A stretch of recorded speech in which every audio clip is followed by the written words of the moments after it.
গুরুত্বপূর্ণ কয়েকটা কথা বলছে আন্তর্জাতিক অপরাধ ট্রাইব্যুনালে অতীতের বিচারে আন্তর্জাতিক আইনের মানদণ্ড অনুসরণ করা হয়নি। যে সমস্ত তথ্য প্রমাণ এই মামলায় ছিল তা অতীতের আপিল বিভাগে সঠিকভাবে বিবেচনা করতে ব্যর্থ হয়েছে।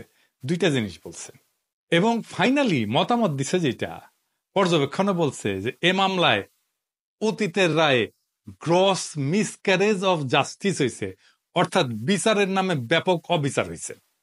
আদালতে যে সমস্ত সাক্ষ্য প্রমাণ উপস্থাপন করা হয়েছিল সেগুলোর পর্যালোচনা ছাড়াই ফাঁসি দিয়ে দেওয়া হয়েছিল। তো আপিল বিভাগ বলছে যে পৃথিবীর ইতিহাসে এটা একটা ট্রাভেস্টি অফ ট্রুথ, অর্থাৎ বিচারের নামে অবিচার।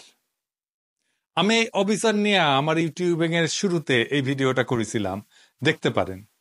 এইটা শুধু সাক্ষ্য প্রমাণের বিষয় না, অবিচারটা কোন জায়গায় সেটা নিয়ে বিস্তারিত আলাপ করতেছি।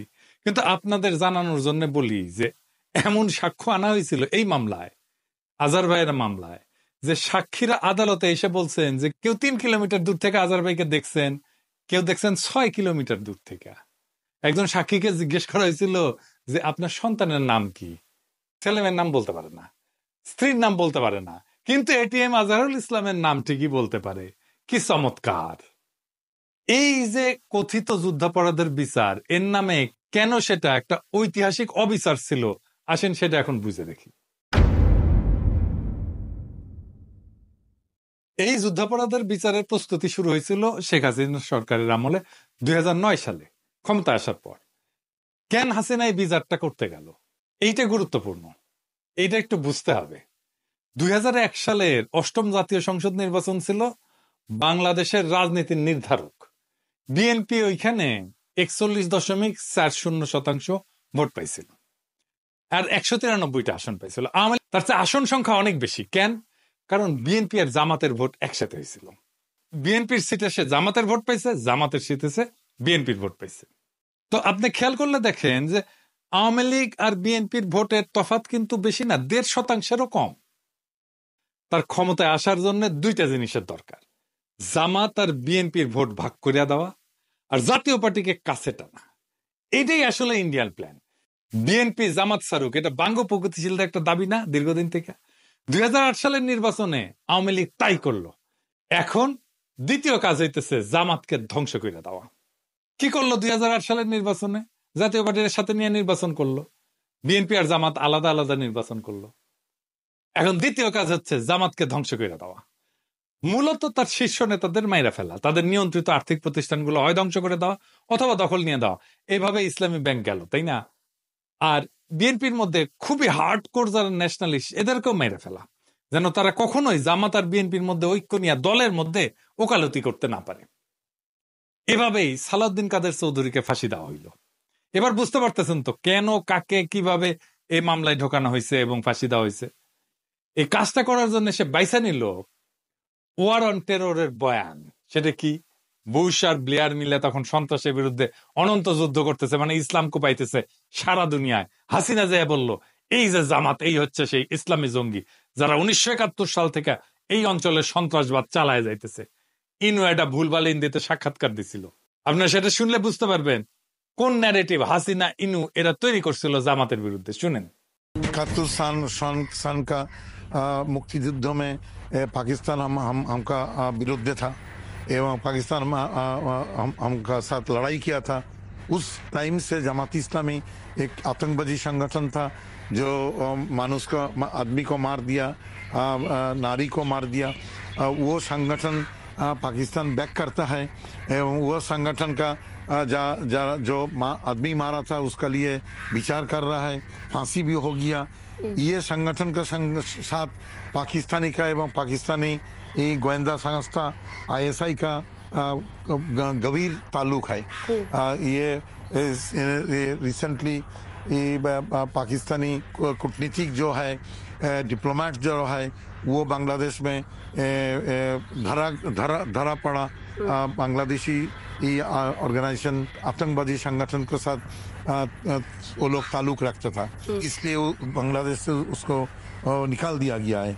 सो हम लोग सोचता है कि पाकिस्तानी इंटेलिजेंस नेटवर्क आईएसआई का एक हाथ रहता है। এইটা অস্বীকার করার উপায় নেই যে জামাত অখণ্ড পাকিস্তানের পক্ষে দাঁড়াইছিল। শুধু দাঁড়াইলে অসুবিধা ছিল না, চাইনিজ বামেরাও অখণ্ড পাকিস্তানের পক্ষে দাঁড়াইছিল। কিন্তু জামাত দুইটা গুরুতর রাজনৈতিক ভুল করে, পলিটিক্যাল মিস্টেক। এক, 1971 25শে মার্চ গণহত্যার প্রতিবাদ করে নাই। জামাতকে সবসময় পরামর্শ দিই, আমি ওই সময় ওই বয়সে মিস্টেকটা খুব সঠিকভাবে ধরতে পারছিলাম। কিন্তু জামাতের অখণ্ড পাকিস্তানের পক্ষে থাকার দৃষ্টিভঙ্গিটা রাজনৈতিক, মানে এই সিদ্ধান্ত রাজনৈতিক ভাবে নেওয়া। কিন্তু কোন সিদ্ধান্তের ন্যায় অন্যায় বা দায় দায়িত্বের বিচার যদি আদালতে তোলা হয়, সেখানে আদালত সেই রাজনীতির ভালো মন্দের দিক বিচার করতে পারে না, করেও না। আদালতের এটা কাজ না। কারণ কোন রাজনীতি ভালো নাকি মন্দ সেটার বিচার আদালতের এখতিয়ারের বাইরের বিষয়। ধরেন আওয়ামী লীগ ভালো নাকি বিএনপি ভালো, এই বিচারের ক্ষমতা কি এখতিয়ার আছে আদালতের? কোন দল হিসেবে আপনি তখনই তার বিচার করতে পারেন যদি সে ফৌজদারি অপরাধ করে। ধরেন হাসিনা খুন করছে, গুম করছে, ক্রস ফায়ার করছে, আয়নাঘর বানাইছে, এগুলো সবই ফৌজদারি অপরাধ। ভোটাধিকার হরণ করছে, এটাও রাষ্ট্রের জনগণের বিরুদ্ধে অপরাধ। তাইলে 71-এর অপরাধের জন্য কি আমাদের বিচার করলে আদালত অবশ্যই সে অপরাধগুলোর বিচার করতে পারে এবং করবে। এই জন্যেই আইনি পরিভাষা অনুযায়ী আদালতের এখতিয়ার আছে শুধুমাত্র আইনি অপরাধের বিচার করার। মাথায় রাখেন, আইনি অপরাধ, আইন বলে যেটা অপরাধ, সবকিছু অপরাধ না আইন। অর্থাৎ আদালত কেবল লিগাল পার্ট বা আইনি দিকগুলোর বিচার করবে। ধরেন 71 সালে ইয়াহিয়া সরকারকে জামাতের সমর্থন দেওয়া কিংবা সেই সরকারে অংশগ্রহণ করা, এগুলো সবই রাজনৈতিক সিদ্ধান্ত। এটা কখনো বেআইনি অথবা আইনের চোখে অপরাধ না, কিন্তু রাজনৈতিক চোখে এটা অপরাধ, এটা ভুল। ফলে এটা কঠোরভাবে নিন্দনীয় এবং সে কারণে এটা অগ্রহণযোগ্য। কিন্তু খেয়াল করলে দেখবেন, এই যে রাজনৈতিক ভুলের নিন্দা, এটা কে করে? কে জানে? বামেরা হয়তো সুখ অনুভব করছিল এইটা ভাইবা যে শাহবাগের এই উত্থান এটা নিশ্চয়ই বাংলাদেশের এক রয়ার এনেছা, এক নবজাগরণ হোক না সেটা চরম অবিচারের রাস্তায়। তবুও আমেরিকা এবং শেখ হাসিনা কোলে বৈশা ইসলাম কুপানির এই মহোৎসব, এটাতে সামিল না হওয়ার নস্টালজিয়ায় তারা ছাড়তে পারতেছে না। ওরা যেভাবে মনে করে 1971 ইসলামকে পরাজিত করা হয়েছিল, ঠিক একইভাবে মনে করে শাহবাগে তাদের ইসলাম কুপানির যুদ্ধের বিজয় হয়েছিল। তাই আজার ভাইয়ের মুক্তি একটা ল্যান্ডমার্ক, বাংলাদেশের জন্য একটা ঐতিহাসিক ঘটনা। যদিও অনেককে আমরা হারাইছি, হাসিনা পতনের মাত্র কিছুদিন আগে আমরা মাওলানা সাইদিকে হারাইছি। আরো অনেকে আছেন, যেমন মাওলানা আবুল কালাম আজাদ, ওনার মামলাটার নিষ্পত্তি দরকার। এই সাথে 1975-এর আগস্ট বিপ্লবী যারা আছেন, ওনাদের মধ্যে যারা বেঁচে আছেন, তাদের মামলাগুলো ফয়সালা করে ওনাদের সসম্মানে দেশে ফিরে আনা হোক। আজার ভাইয়ের খালাস শুধু একজন মানুষের মুক্তি না, এটা বাংলাদেশের বিচার ব্যবস্থার উপর চাপায় দেওয়ার রাজনৈতিক প্রতিহিংসার মুখোশ খুইলা ফেলার প্রথম ধাপ। এ রায় দেখাই দিল যে সত্যকে দমায় রাখা যায়, কিন্তু মুছে ফেলা যায় না। যুদ্ধাপরাধের নামে যে ট্রাইব্যুনাল বানানো হয়েছিল, তা আদতে ছিল একটা রাজনৈতিক হত্যার যন্ত্র, যেখানে আইন ছিল সাজানো, সাক্ষ্য ছিল বানানো, আর বিচারকের মর্জি ছিল শাস্তির একমাত্র মানদণ্ড। আজকের এই ঐতিহাসিক রায় প্রমাণ করলো রাজনীতি দিয়া আইন চাপায় দেওয়া যায় না। এবং যখন এমন অন্যায় এক যুগ ধরে চলতে থাকে, তখন একদিন না একদিন ইতিহাস পেছন ফিরে তাকায়। আজ সেই ইতিহাসের মুহূর্ত। যারা একদিন ন্যায় বিচারের নামে হাততালি দিছে, তাদের এখন বুকে হাত দিয়ে ভাবা উচিত, আপনি কি সত্যি ন্যায় চাইছিলেন, বিচার চাইছিলেন, নাকি শুধু প্রতিপক্ষের ধ্বংস চাইছিলেন? আজহার ভাইয়ের মুক্তি এটা শুধু জামাতের জয় না, এটা বিচার ব্যবস্থার একটা ক্ষণিকের পুনর্জাগরণ। আজহার ভাইয়ের মুক্তি হলো একটা রাষ্ট্রের আত্মসমালোচনার শুরু।